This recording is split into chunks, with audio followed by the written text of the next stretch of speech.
Kita akan belajar mengenai teorema Pitagoras. Apa kalian sudah tahu apa itu teorema Pitagoras? Baik, kalau belum tahu, kita mari belajar bersama-sama. Teorema Pitagoras.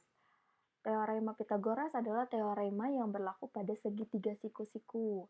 Segitiga siku-siku itu adalah segitiga dengan salah satu sudutnya membentuk 90 derajat. Sisi di depan sudut 90 derajatnya disebut dengan sisi miring. Kita simbolkan sebagai C kecil. Dan sisi lainnya itu adalah kaki-kaki segitiga siku-siku. Yang pertama ini kita simbolkan sebagai A kecil. Dan yang ini kita simbolkan sebagai B kecil. Teorema Pitagoras menyatakan bahwa kuadrat sisi miringnya itu sama dengan jumlah kuadrat sisi-sisi yang lainnya. Dan kita bisa tulis dalam bentuk persamaan C kuadrat sama dengan A kuadrat ditambah B kuadrat, di mana C adalah sisi miring atau kita sebut hipotenusa, yaitu sisi terpanjang dari segitiga siku-siku dan berlawanan dengan sudut siku-sikunya. Kemudian A dan B adalah kaki-kaki segitiga siku-siku yang merupakan sisi yang lebih pendek dari segitiga siku-siku dan selalu bersebelahan dengan sudut siku-sikunya. Sekarang kita akan mencoba menerapkan teorema Pitagoras ini dengan masalah-masalah atau soal-soal yang berkaitan dengan kehidupan sehari-hari. Yang pertama adalah sebuah tangga dengan panjang 15 meter diletakkan di atas tanah sedemikian rupa sehingga menyentuh puncak dinding vertikal setinggi 12 meter seperti pada gambar di samping. Hitunglah jarak kaki tangga dari dasar tembok. Seperti ini. Langkah pertama yang harus kita lakukan adalah mengidentifikasi informasi apa saja yang diberikan dari soal dan kita tuliskan dalam bentuk diketahui. Dari gambar kita bisa melihat bahwa panjang tangga itu 15 meter dan tinggi tembok itu 12 meter. Kemudian kita juga harus mengidentifikasi apa yang ditanyakan dari soal dan kita tulis ditanyakan, yaitu jarak kaki tangga dari dasar tembok atau kita simbolkan sebagai X. Nah, dari sini ke sini. Jawab. Tangga, tembok, dan tanah membentuk segitiga siku-siku dengan sudut siku-sikunya di antara tembok dan tanah. Karena tangga di depan sudut siku-sikunya, maka tangga kita anggap sebagai sisi miringnya dan tembok itu sebagai salah satu kaki segitiga. Kemudian kita gunakan teorema Pitagoras, maka jarak kaki tangga dari dasar tembok atau X adalah 15 kuadrat sama dengan 12 kuadrat ditambah X kuadrat. Kemudian kita pindah ruas, X kuadrat sama dengan 15 kuadrat dikurangi 12 kuadrat. X kuadrat sama dengan 225 dikurangi 144. X kuadrat sama dengan 81, kemudian di akar, X sama dengan akar 81, X sama dengan 9. Dengan demikian, jarak kaki tangga dari dasar tembok adalah 9 meter. Soal kedua, ada dua buah gedung berdekatan seperti terlihat pada gambar di samping.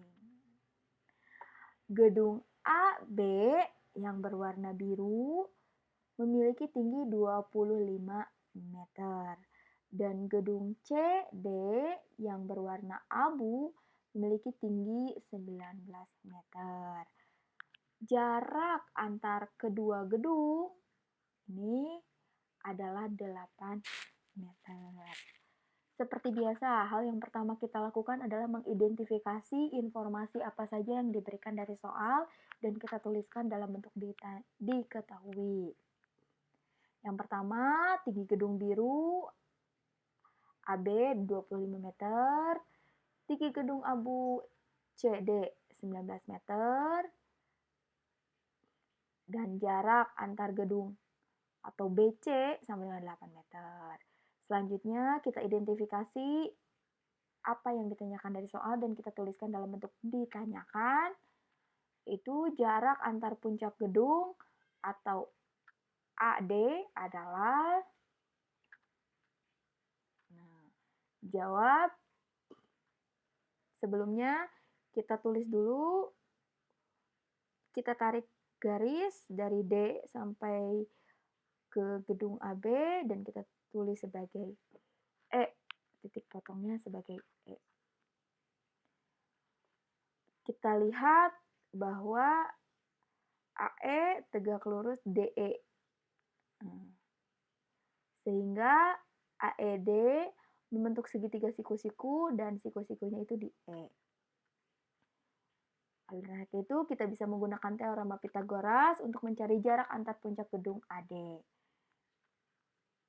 AD kuadrat sama dengan AE kuadrat ditambah ED kuadrat, di mana AE itu selisih dari tinggi kedua gedung. Kita bisa tuliskan sebagai AB dikurangi CD. Kita peroleh AE sama dengan 6 dan ED itu sama dengan BC sebesar 8 meter. Maka diperoleh AD kuadrat sama dengan 6 kuadrat ditambah 8 kuadrat. AD kuadrat sama dengan 36 tambah 64.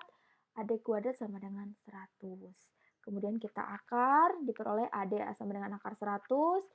AD sama dengan 10. Dengan demikian, jarak antar puncak gedung AD adalah 10 meter. Oke, soal berikutnya. Ketiga, ada 2 jalur yang bisa dipilih untuk pergi dari rumah Sari ke rumah Joni seperti pada gambar di atas. Rumah Sari, rumah Joni. Salah satunya adalah dengan mengambil jalan C. Jalan C. Dan cara lainnya harus mengambil jalan A yang sepanjang 2,4 km dan jalan B sepanjang 3,2 km. Berapa jauh lebih pendek jalur langsung di sepanjang jalan C? Seperti biasa, langkah pertama yang harus kita lakukan adalah mengidentifikasi informasi apa saja yang diberikan dari soal dan kita tuliskan dengan diketahui. Yang pertama, panjang jalan A atau kita tulis sebagai DA sama dengan 2,4 km. Panjang jalan B atau kita tulis sebagai DB sama dengan 3,2 km. Selanjutnya, kita identifikasi apa yang ditanyakan dari soal dan ditulis dengan ditanyakan.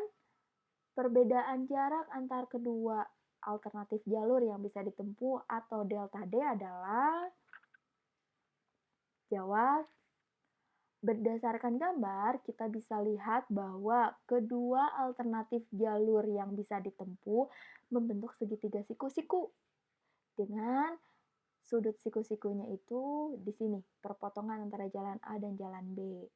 Dan jalan C, karena menghadap sudut siku-siku, maka jalan C kita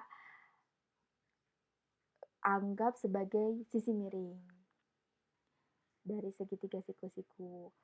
Dan dengan menggunakan teorema Pythagoras, kita hitung panjang jalan C atau DC. DC kuadrat sama dengan DA kuadrat ditambah DB kuadrat. DC kuadrat sama dengan 2,4 kuadrat ditambah 3,2 kuadrat. DC kuadrat sama dengan 5,76 ditambah 10,24. DC kuadrat sama dengan 16. DC sama dengan akar dari 16 dan DC sama dengan 4. Diketahui tadi sudah kita hitung bahwa panjang jalan C sebesar 4 km.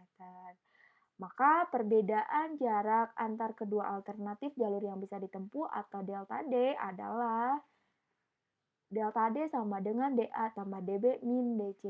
Jadi total jumlah jalur A dikurangi jalur C. Jalur A tambah B dikurangi jalur jalan C. Delta D sama dengan 2,4 tambah 3,2 dikurangi 4. Delta D sama dengan 5,6 dikurangi 4. Delta D sama dengan 1,6. Maka kita bisa katakan bahwa perbedaan jarak antar kedua alternatif jalur yang bisa ditempuh adalah 1,6 km. Dan kita bisa katakan bahwa jalur langsung C 1,6 km lebih pendek. Selanjutnya soal yang terakhir, soal yang keempat. Seorang pria berjalan 8 meter ke arah timur dan kemudian 15 meter ke utara. Temukan jarak antar posisinya saat ini dari titik awal dia berjalan. Karena ini tidak ada gambarnya, hal yang pertama kita lakukan untuk mempermudah untuk menyelesaikannya adalah kita gambar dahulu kondisi yang diceritakan dari soal. Kita ketahui bahwa arah mata angin itu timur ke kanan, barat ke kiri, utara ke atas, selatan ke bawah.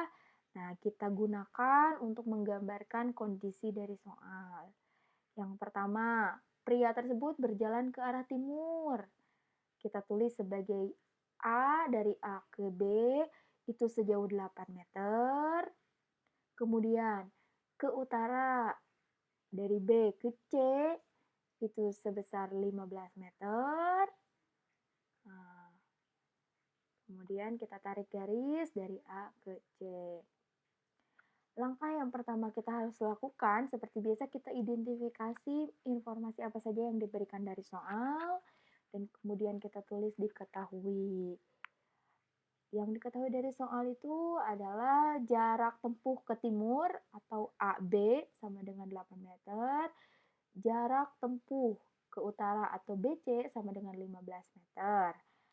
Dan kemudian kita identifikasi apa yang ditanyakan dari soal, ditanyakan jarak antar posisinya saat ini dari titik awal dia berjalan atau AC adalah, mari kita jawab. Alur perjalanan yang ditempuh pria tersebut berbentuk segitiga siku-siku dengan sikunya di sini. Oleh karena itu, kita bisa menggunakan teorema Pythagoras untuk menentukan jarak antar posisinya saat ini dari titik awal dia berjalan. Oke, karena AC ini menghadap sudut siku-sikunya, maka AC ini sebagai sisi miring. Oleh karena itu, persamaannya adalah AC kuadrat sama dengan AB kuadrat ditambah BC kuadrat. Kita masukkan nilai-nilainya, AC kuadrat sama dengan 8 kuadrat ditambah 15 kuadrat. AC kuadrat sama dengan 64 ditambah 225. AC kuadrat sama dengan 289, kemudian kita akar, AC sama dengan akar 289, AC sama dengan 17. Dengan demikian, jarak antar posisinya saat ini dari titik awal dia berjalan adalah sebesar 17 meter. Cukup sekian untuk hari ini. Terima kasih atas perhatiannya. Terima kasih sudah menonton. Jangan lupa di like, di komen, di share, and di subscribe. Sampai ketemu di video-video selanjutnya.